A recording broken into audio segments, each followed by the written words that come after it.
SESI, uma iniciativa da CNI, Confederação Nacional da Indústria, apresenta... Concebe, planeja, estuda, constrói, programa, testa e erra. Refaz a programação e erra de novo. Refaz e erra de novo.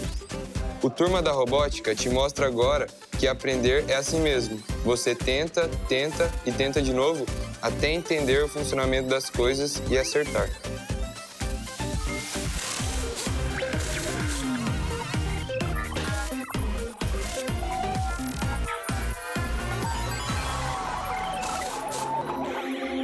Bom, gente, primeiramente, bom dia a todos, tá? Como vocês estão essa manhã?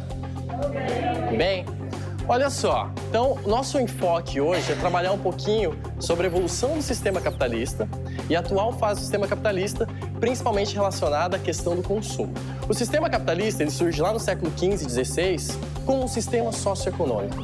Aí é baseado em 3 pontos principais: produção, circulação e consumos de bens e mercadorias. Então, a primeira fase tem início lá no século XV e XVI, ele surge na Europa. Nós vamos lembrar um pouquinho do mercantilismo, tá? Que é aquela política de você tentar acumular o máximo de bens e gastar o mínimo possível.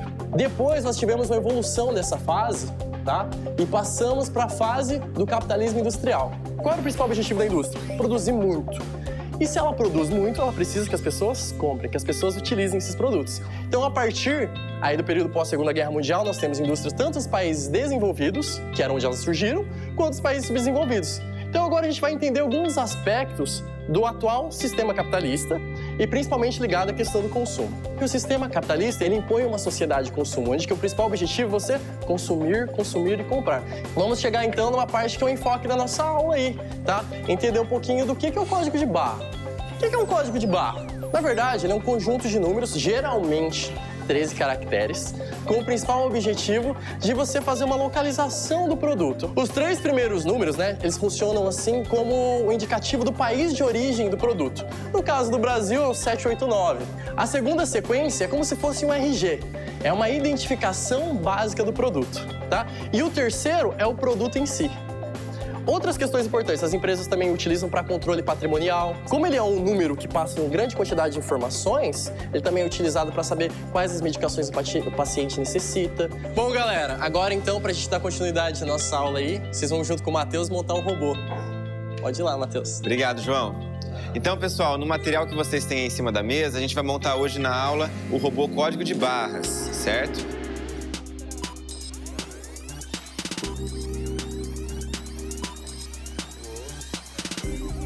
Na aula de geografia, a gente aprendeu sobre capitalismo e do consumo das tecnologias.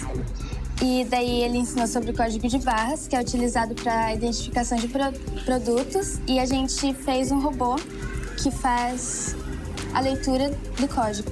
Para esse robô, a gente usou um modo de comparação. Se ele identifica certa coisa, ele segue um caminho. Se ele identifica o contrário ou outro tipo de, no caso, a cor, ele vai por outro caminho. Essa estratégia, ela consiste em sentar com os outros professores, pegar pontos parecidos, próximos e tentar adequar de acordo com a realidade de cada disciplina, porque a tecnologia está presente no dia a dia deles. Então, por que não pegar isso, trazer para a sala de aula, aplicar esses conhecimentos matemáticos no dia a dia? Acho que vai facilitar e até fazer com que o aluno ele se sinta mais interessado pela aula. E na robótica a gente consegue ver também outras áreas, né? Tanto questão de coordenação motora, de raciocínio lógico e sempre cai em problemas matemáticos também.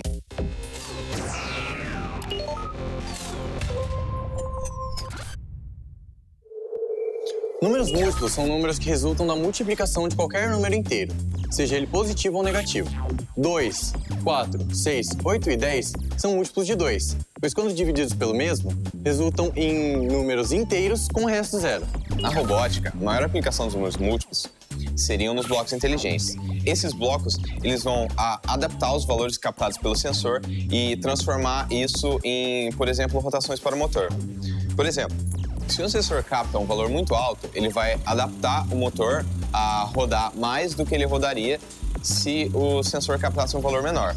Por isso, é muito importante o completo aprendizagem de números múltiplos para o correto entendimento de robótica. A equipe chama Digital Clashers. Ela está na segunda formação, é formada por 10 alunos, dos 3 anos do ensino médio. O nome, a história do Digital Clashers, é por conta que acho que todo mundo daqui joga um joguinho de celular. Daí que veio o nome, Digital Clashers. Esse aqui é o nosso robô ProBR. Ele é um robô, digamos que estilo tanque. Ele não tem a roda, como eu disse, ele é uma esteira. Isso aqui é um motor grande, que a gente chama. Esse que tá aqui, que é o da nossa garra, é o motor médio. E tem os 2 sensores aqui embaixo, que a gente usa 2, que é o sensor de cor, que dele que a gente vai conseguir seguir a linha. Esse robô aqui, ele é o Miserável 3.0. Ele é o robô da Olimpíada Brasileira de Robótica, que é o OBR. Imagina assim, o robô ele tá num cenário de destruição e ele vai ter que salvar algumas pessoas, resgatar umas pessoas e colocar em um canto seguro. Os pontos de apoio dele são bem distribuídos, já que ele tem 4 pontos de apoio, a gente já calculou o peso para que não fique muito pesado, muito peso em poucos eixos. As rodas, por exemplo, aqui a gente teve que fazer algumas adaptações para funcionar bem. Por exemplo, aqui a gente colocou uma fita adesiva para que ele preencha um pouco preenche o espaço que fica vazio. Assim o robô ele não vai ficar nem muito cheia a roda e nem muito, vamos dizer assim, murcha. Eu acho que a parte mais legal é a amizade que a gente consegue criar aqui dentro, porque às vezes eu nunca conseguia conversar com um cara de 2º e 3º ano, digamos que sem ficar abobado, digamos assim, porque você é 1º ano e tal. Eu acho que isso ajudou bastante, a gente faz novas amizades e faz coisas que nós gostamos aqui. Com certeza a gente vai levar coisas daqui que a gente aprendeu aqui para nossa vida. A maioria das pessoas, das amizades, a gente consegue levar com certeza para a vida toda.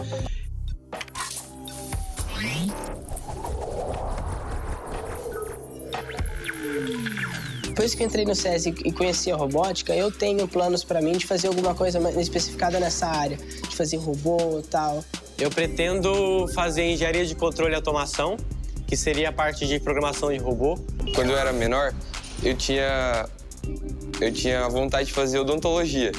Hoje já não, hoje eu já quero fazer engenharia civil. Eu pretendo fazer faculdade me empenhando em biotecnologia.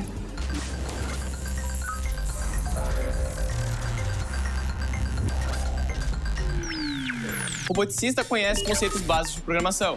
As variáveis podem ser facilmente compreendidas depois de uma explicação de um programador. Pense nelas como uma gaveta de armário onde você vai colocar uma informação. Quando você estiver programando, insira o nome dessa variável e escolha a ação desejada. Pode ser texto, número ou condição. O programa ficará enxuto, fácil de ler e também de revisar.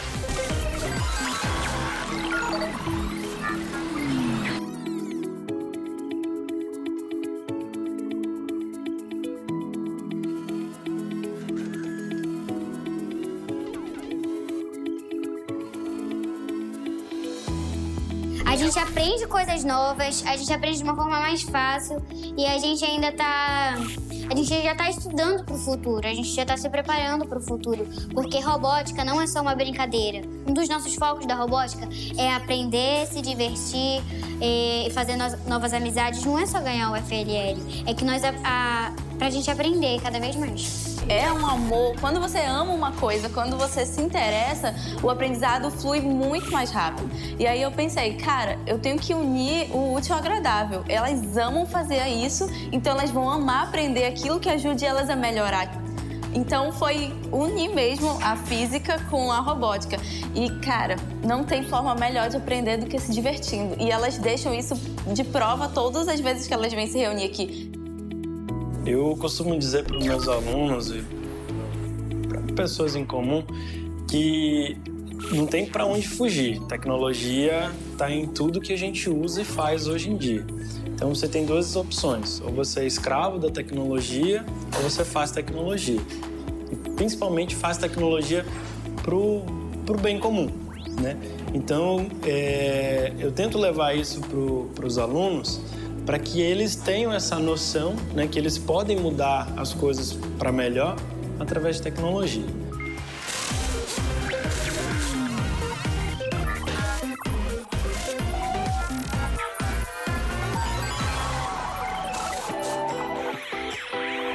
Oi, gente! Tudo bem com vocês? Clívia. E eu sou a Júlia. E estamos aqui na nossa sala da robótica, onde nós estudamos e... Não estudamos tecnicamente a robótica, né? Nós trabalhamos. Em si, nós estudamos também física, matemática, entre outros tipos de coisas. E nós estamos aqui com a nossa turma, que é o Uberfran, o Benaías, o Thiago e a Maria Eduarda. E também a Thalita, que é a nossa técnica. Diga oi, Thalita. Oi. Hoje nós vamos relembrar a última aula. E a última aula foi sobre... Variação, posição. Variação da posição, movimento, velocidade, fração, tempo. Também foi sobre distância. Distância. E isso tudo tem a ver com que disciplina? Matemática, história, física. Então vamos lá. Eu simplesmente estudei muito para entrar na robótica no passado, porque a professora fazia por notas as coisas, a gente se comportava mais. Então eu me esforcei muito para entrar. E eu acho que muitas pessoas também se esforçaram. E eu acho que é muito bom estudar para fazer essas coisas, porque tem coisas que a gente aprende e a gente vai fazer aqui também, e a coisa que a gente vai fazer aqui faz na escola. Tanto na personalidade como... na verdade, em tudo, porque, tipo assim, me ajudou muito, eu vou saber trabalhar em equipe, eu vou ter um pouco mais de conhecimento sobre programação, eu vou ter um pouco mais de conhecimento sobre construção e esses outros tipos de coisas, sobre física, porque até então, que eu saiba, as pessoas só estudam física pro primeiro, pro 8º ano, e eu tô aprendendo física agora, então isso vai me ajudar muito. Beleza, tá lá o meu robozinho andando, aí ele andou e chegou dessa ponta até essa ponta. Como é que eu vou medir a distância? Fita métrica ou uma? Isso mesmo. E isso aqui eu vou ter a minha distância. Beleza. A distância é dada em? Segundos. Em segundos? Pela fé, hein? Vocês estão muito bem. Olha pro quadro quando não lembrar. A distância é dada em? E o tempo em? Segundos. Então vamos lá. Então, toda vez que um robô faz 10 metros por segundo, essa é a velocidade. Pronto, tá todo mundo ok. E agora a gente vai testar isso na prática, beleza?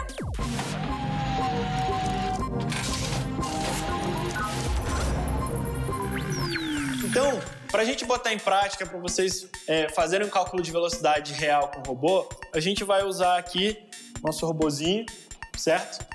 Um robozinho bem simples, para a gente medir a distância dele. Quem vai me ajudar vai ser o Befran e o Benaías vai medir o tempo. E a gente vai calcular a velocidade dele, ok? Tranquilo? Se tiverem dúvida é só perguntar.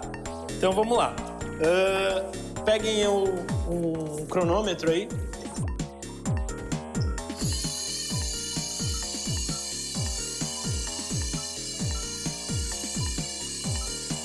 Foi.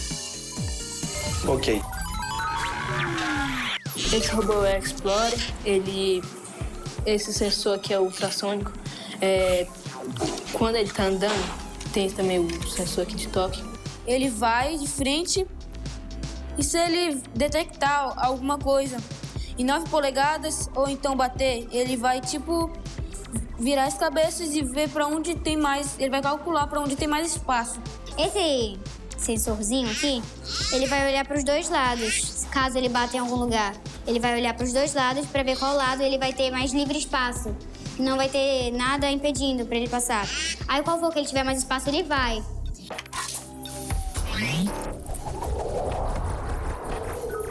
Aí eu me sinto muito realizada. Eu sinto que eu tô deixando para elas aquilo que eu queria muito que alguém fizesse por mim. Eu queria que alguém chegasse comigo e falasse: cara, você tem potencial, vamos aqui, vou te ensinar de uma forma diferente para aprender isso aqui. A robótica me ensinou muito a ser mais próxima das pessoas, mais amiga das pessoas, porque eu fiz muitos amigos. Todo mundo da robótica era amigo, era união. E outra coisa que me ajudou também foi na matemática, me deu uma acelerada. Eles têm aí uma oportunidade na mão. Eu espero, né, encontrá-los daqui a 10, 5 anos aí e perceber que realmente fez diferença. Não só na parte tecnológica, não só na parte de exatas. Tem alunos meus que querem fazer medicina, etc. Mas como os torneios eles são muito globais, eles pegam assuntos muito gerais, esses assuntos geram nas crianças, nos adolescentes, consciência, né, de que eles são cidadãos do mundo, que eles podem fazer diferença no mundo.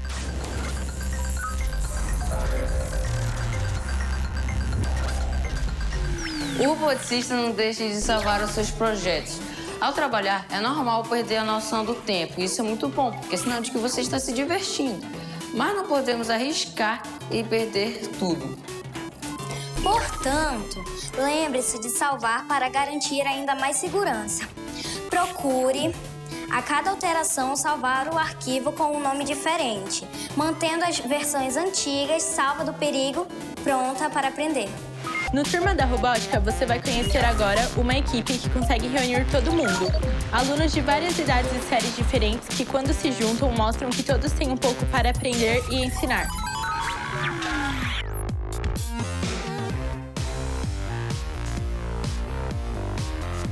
Você nunca sabe muito mais do que uma pessoa que está ali do seu lado. Sempre você tem uma aprendizagem mútua.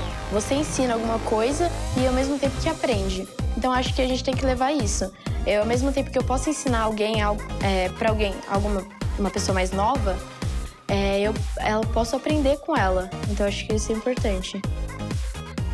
Sempre tive que trabalhar com física e matemática, que são as matérias principais de um robô, e conceitos como pesquisa de história, de sociologia, para elaborar um projeto de pesquisa.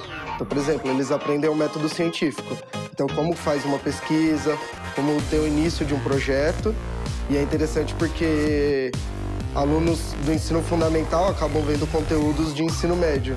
E aí dá uma antecipada no conteúdo e eles se mostram bem interessados. Aqui tem mais gente do ensino médio também, então o que eles fazem, a gente meio que já vai tentar entender, para pegar o ritmo.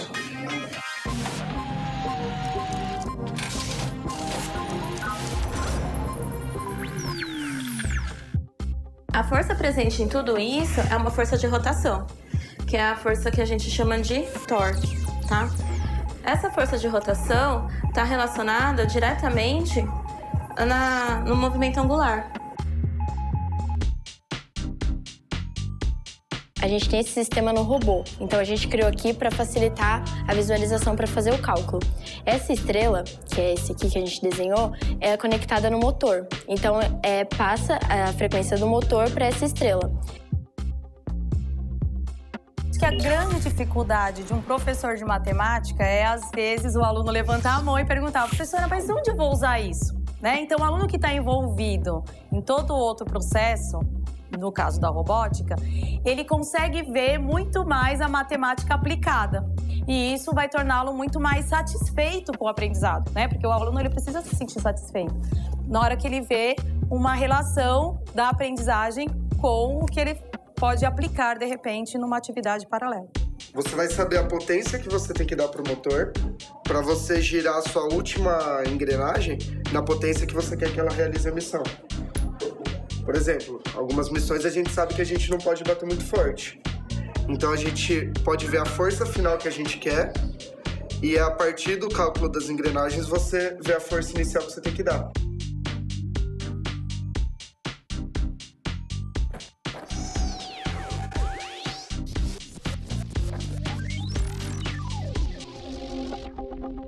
Eu, no começo, eu já fazia robótica aqui na escola quando eu era da tarde, que tinha só um curso de robótica que a gente aprendia a programar e montar. E daí, ele infelizmente acabou e eu passei para amanhã, no 6º ano, quando eu descobri que tinha um curso de robótica aqui. E como eu já gostava muito de robótica, eu pensei, é robótica, eu gosto, então eu vou vir. Quando tinha essa robótica que o Enzo falou que ele já participava, no primeiro ano que eu entrei já tinha uma prova. Eu fiz a prova, aí eu não passei. Aí eu não me lembro se teve outra prova e eu tentei fazer de novo e eu também não passei. E aí eu tava quase desistindo de fazer a outra prova que foi a que eu entrei. Só que aí eu quis fazer a prova. Antes de trazer o projeto da equipe RoboEcos, eles tinham um ensino de robótica, só que ele era muito específico em manuais de internet e pegava programação de internet.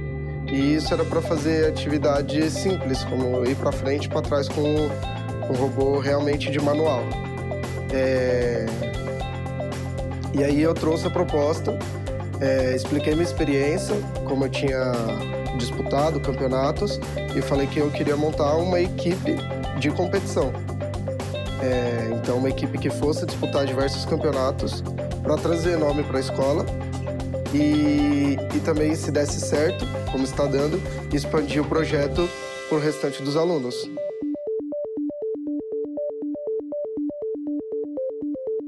Esse aqui é o Fox, o robô que a gente está usando nessa competição. Ele tem 4 motores, 2 motores médium, que é pra gente poder encaixar garras, e 2 motores large, que é pra movimentação. Também nessa parte de baixo possui 4 sensores. São os sensores de cor e luz, aqui em cima, e o sensor de giroscópio. O sensor de giroscópio a gente usa para fazer curvas mais precisas, pra gente ter a certeza que vai fazer sempre igual. E os sensores de cor e luz a gente usa geralmente para seguir alguma linha, por exemplo, essa linha P. Essas aqui são as garras, nós possuímos 7 garras. Os motores em cima do robô e esses anexos, eles encaixam em cima do robô e os motores movimentam essas partes para que seja possível executar as missões da mesa. Esse robô possui 4 módulos. Um dos motivos para fazer ele em módulo é para a gente ter um fácil acesso ao centro do robô, para poder, caso algum cabo acabe quebrando, ou a gente tenha que fazer troca da bateria do sistema operacional dele, fica mais fácil.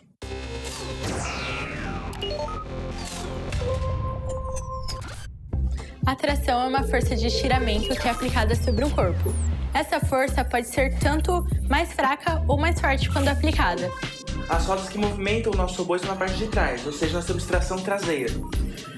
Nosso robô, nós colocamos tração traseira porque é muito mais fácil você empurrar um peso do que você puxar ele, ocasionando menos força e também ocasionando um pouco mais de velocidade. No nosso robô, nós colocamos a peça principal dele, que é a mais pesada, que é o bloco programável, em cima das rodas. Porque assim nós colocamos o peso em cima da tração, mantendo as rodas no chão. Porque se a gente colocar fora do peso, a gente pode ocasionar que o robô tombe e que ocasiona perda de tração e variação.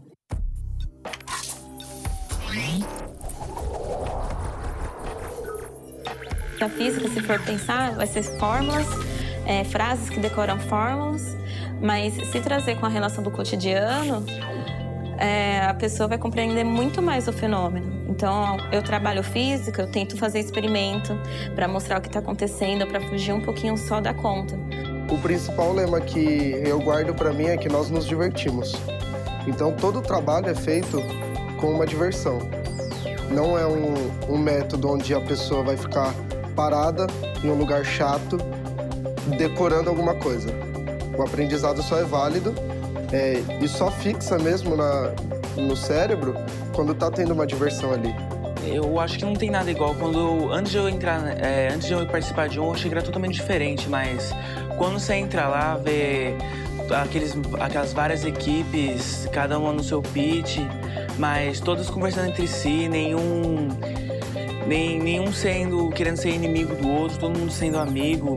No campeonato, todo mundo indo dançar, todo mundo junto, conversando, vendo pesquisa do outro, dando dicas um pro outro, ajudando aqueles que estão dentro da competição. Acho que é sensacional aquilo. Eu me sinto maravilhado quando estou no campeonato.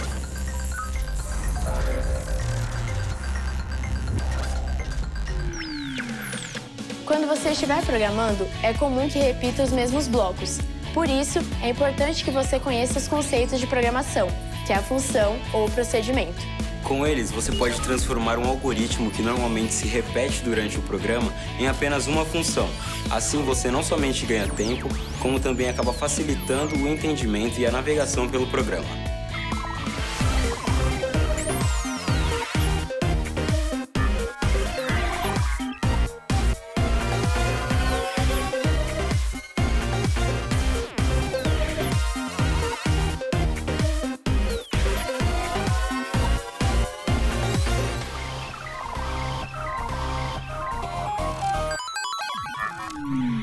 Uma parceria SESI, uma iniciativa da CNI, Confederação Nacional da Indústria.